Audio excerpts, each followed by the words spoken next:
Hey friends, okay, so I want to share with you some tips on hear it, Mommy. Don't.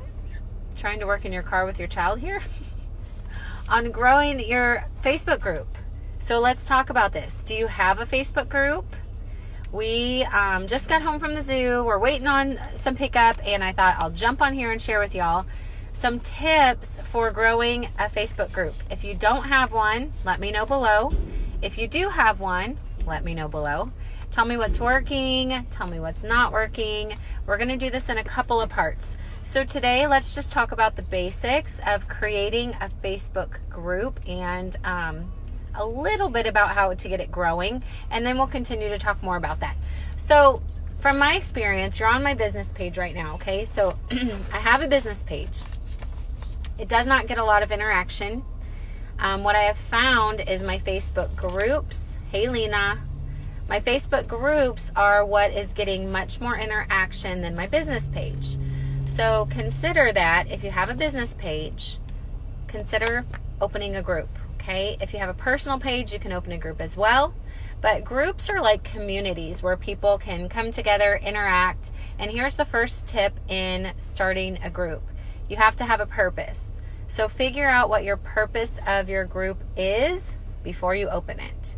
So if you have a health and wellness company and you're promoting a clean eating program like we are, we have a group that's just for clean eating.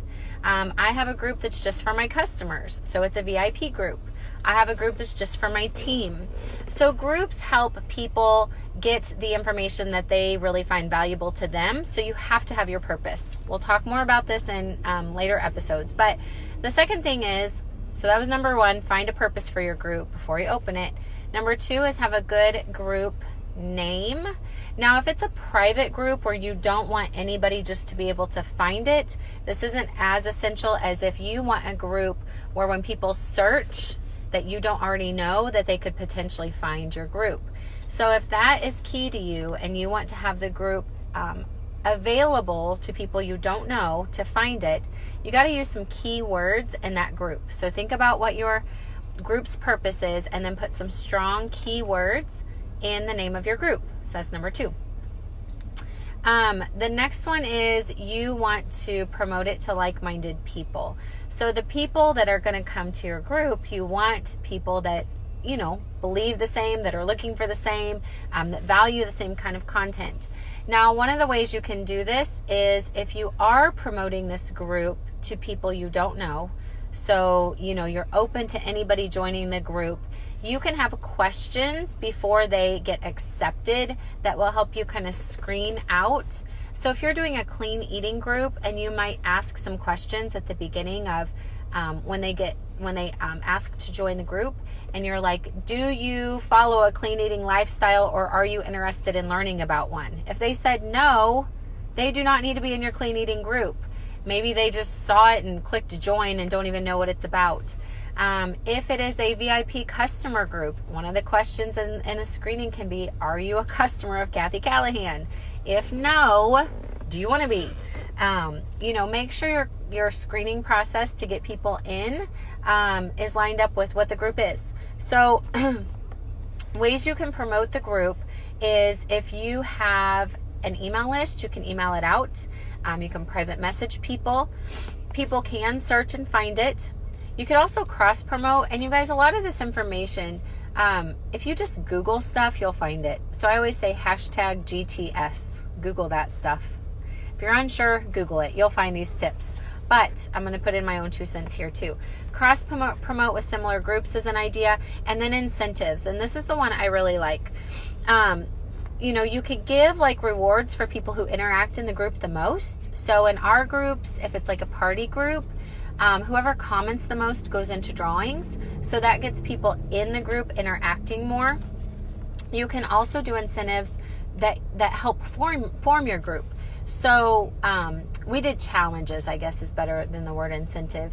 So if you're trying to grow a clean eating group and you do a clean eating challenge, what that does is it not only gets the people in the group more interactive, but it also allows them to think of people who may want to join your group. So in our business, we did a smoothie challenge. Well, we did a 30-day smoothie challenge, and people who didn't know about our products or business were joining the challenge because they wanted the benefit of what that challenge was going to do, and that helped build the group. Same thing with the clean eating challenge. If you're trying to build your customer base, do some kind of product challenge or product incentive within your group. We could talk more about that later as well. You can do a post to recognize the people who are the most interactive. I think I just said that one. Number 4 is make sure that your content is quality, and then look at the metrics. So you can actually do that within your group. I'm gonna poop on you. Oh no, please don't. And you can see what kind of content is getting the most interaction. You said that you can poop on you 4 times. Do you have children? He's talking about pooping on me. Sorry, y'all. This is my life. I have a 3-year-old, almost 4-year-old, and that is the interest of the day with him.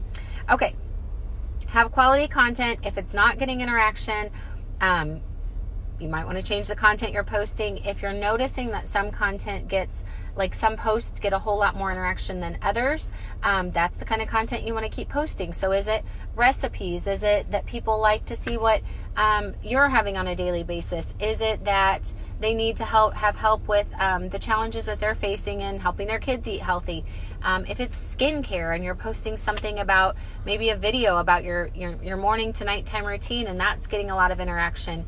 Maybe they're telling you that they like to watch you do the process. Whatever it is. Okay, we'll continue to talk more about this in later episodes. Engage daily. So most people in general on Facebook are active between 11 a.m. and 7 p.m. That's when you're going to see the most activity in general overall. So afternoon hours tend to be very, day to day it's different, but 12 to 3 tends to get a lot of interaction. So be interactive in your groups. Keep it well organized. If people are commenting on posts, you need to interact with those if it's your group. So don't ever just leave a message that you're not interacting on, unless your group is so huge that you can't. But you got to keep that going. You can also schedule posts. So in that 11 to 7 time, if you find that you have more time to be building your group out and providing value and posting at nighttime, you can schedule that for the next day. That's an advantage to groups. Now, one thing you can do, which I don't personally do, is grow your group through ads, like paid ads on Facebook. I honestly don't know if you could do this if you have a group on your personal page. I know on your business page you could. I've done everything organically, so what that means is not paid. So then the last tip is, number 7, is growing your group through word of mouth or referrals. This is called organic growth. It means you're not putting in money to have people find your group. You're putting in the time. So one of the things that I personally like to do is host parties in groups.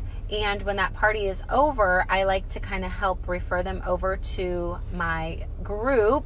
That is the group that I maintain all the time, whether it's clean eating or customers or whatever it is. Get them out of the party group that was just a short-term group, and then get them into my big group of customers.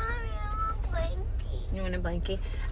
Word of mouth has 20 to 50% more influence on people, just so you know, and they're 10 times more effective than paid advertisement. So word of mouth is key. The last thing I'll leave you guys with, because you all are, not all of you, a lot of you might be doing virtual parties. When your virtual party is over, get those members of that party over to your personal group, because you want to continue to have touches on them, even if they were not interested in purchasing at that time of the party. You never know what's going to come along later. And my newest consultant is an exact example of that. It took her 2 months of being invited to a party to make a purchase. Then she kept purchasing, and she just became a consultant, I guess, 5 months later. So you've got to keep touching these people, and groups are a great way to do that. So at the end of a party, I would just say, give the people at the party a reason to go join your group, if it's applicable to them, and if it's purposeful to them. So if you're doing some kind of drawing within the party, you can say, go join my group for an extra drawing, whatever it is, because that's a great way to grow your group as well.